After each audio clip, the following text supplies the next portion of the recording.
In less than 30 hours, the state of Iowa will be closing its caucus polls, and it will be the first state that decides who will be the candidate for the Republican Party in 2024. Now, the state of Iowa holds 40 delegates and is a caucus state, which means that voters actually have to physically stand in a room and have to stand there for several hours before they can actually cast their vote for their respective candidate. Now, there's 40 delegates again, right? If you're new to politics, you're going to be like, the Republican Party has more than 2,000 delegates, and you need more than 1,200 delegates to win. So what does this 40 delegates difference actually make?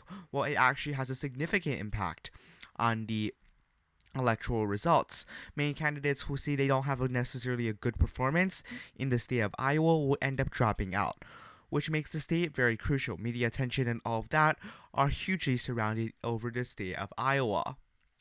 Now, the state generally votes mostly for social conservative candidates. People like Mike Huckabee, Rick Santorum, and Ted Cruz won the 2008, 2012, and 2016 Iowa caucuses. Now, let's first look at who is actually favored. Now, according to some of the polling here, we see that Trump is holding a pretty substantial lead. He's sitting around 50%. So you're going to be like, well, this state is obviously going to go for Trump. And the answer is, obviously, we do think that Trump is the heavy favorite in this race. However, the state is a proportional state, which means, for example, if you get 50% of the vote, you're going to get 50% of the delegates. So how large of a lead Trump ends up getting in the state of Iowa truly does matter. If he gets 50% of the vote, then he's going to get 20 delegates. But if he gets 75% of the vote, he gets 30 delegates. If he underperforms and gets something like 30% of the vote, he's only going to get 12 delegates. And that has a huge impact on momentum. If you're able to do very well in the first state, voters are more likely to choose you. Now, generally, Iowa actually isn't that good at predicting its eventual winners. You will find that in 2016, for example, Ted Cruz actually won the state of Iowa. He pulled off a huge upset. And yet, he lost ultimately the nomination. In 2012, Mitt Romney lost to Rick Santorum here by just 34 votes. Nonetheless, he lost the state of Iowa, but Mitt Romney, not Rick Santorum, won the Republican primary. In 2008, Mike Huckabee won the Republican primary, Mitt Romney came in second, John McCain came in fourth, yet he was eventually the nominee for the Republican Party. So although the state of Iowa has a huge impact on momentum, it doesn't necessarily actually impact who ends up winning the final final results here. And also, polling in the state of Iowa has not been the most accurate over the past couple of election cycles. For example, you see that in 2016, Ted Cruz pulled off a huge upset against Donald Trump. In 2012, Rick Santorum pulled out a huge upset against Mitt Romney. So polling here isn't necessarily the most indicative. However, if we look at the 2024 polling, you will see that Trump has such a significant lead. Both the examples I showed before when polling was wrong, that was because their leads were really insignificant. But this time, Trump has about a 35% advantage according to the polls. However, if Trump is not able to get over 50% of the vote, that may show some weakness in his campaign, and he might as well end up performing a lot. If he does perform a lot worse than expectations, then someone like Haley or DeSantis might actually have a shot.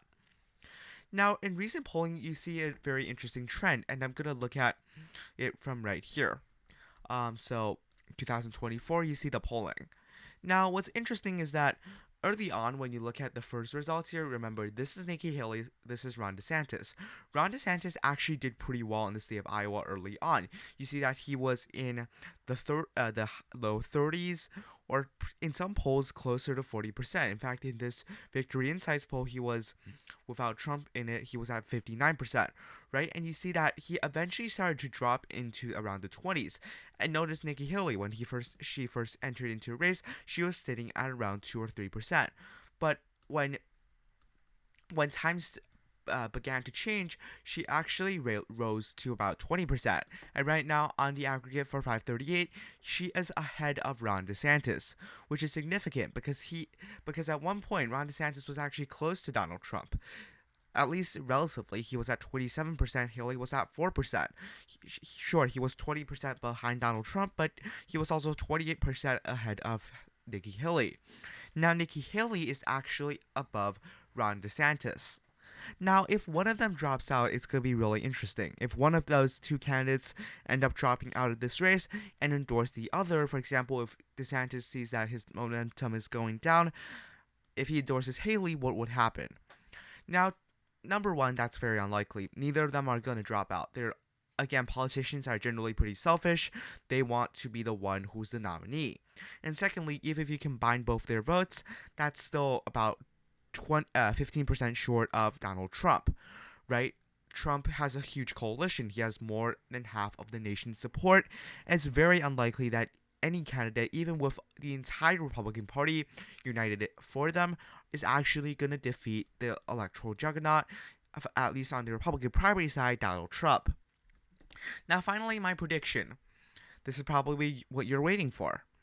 If you look at my prediction here, you see Trump gets 92 of the 99 counties in the state. Ron DeSantis gets 3, and Nikki Haley gets 4.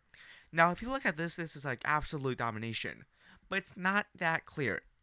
This is also based on some type of education, as well as their political affiliation in general. Now, I'm going to show you the 2020 election result, and I'm going to look at this map. Do you notice anything? Well, in 2020, Biden won 6 of the state's 99 counties, these 6 counties. And you'll see that these 6 counties, in my projection, will all go to either Ron DeSantis or Nikki Haley. Why? Well, these are also some of the counties with higher general education. And higher education, Republicans generally vote for Ron DeSantis or Nikki Haley.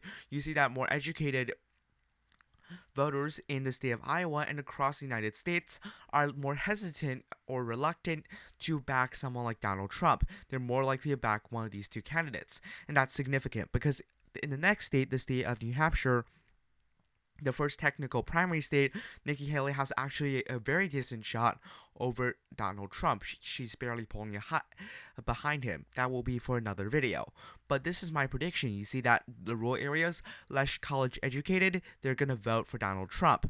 But for someone like Nikki Haley or someone like Ron DeSantis, they're going to pull off some of the more liberal counties in general. And they're going to also pull off some of the more college educated counties, which is interesting. That means they still have some voters that are going to back them. Also, these counties are generally higher in population. If you look at the expand out here, these are the 5 counties actually with the state's highest population. So those counties are Lynn County, Johnson County, Scott County, Polk County, as well as Black Hawk County. So these are the 5 counties with the state's highest population. They all voted for Joe Biden in 2020. And if you look at this map, I project all of these counties to actually end up voting against Donald Trump. So what is my final projection in terms of the vote count? I think that Trump will carry about 50% of the vote.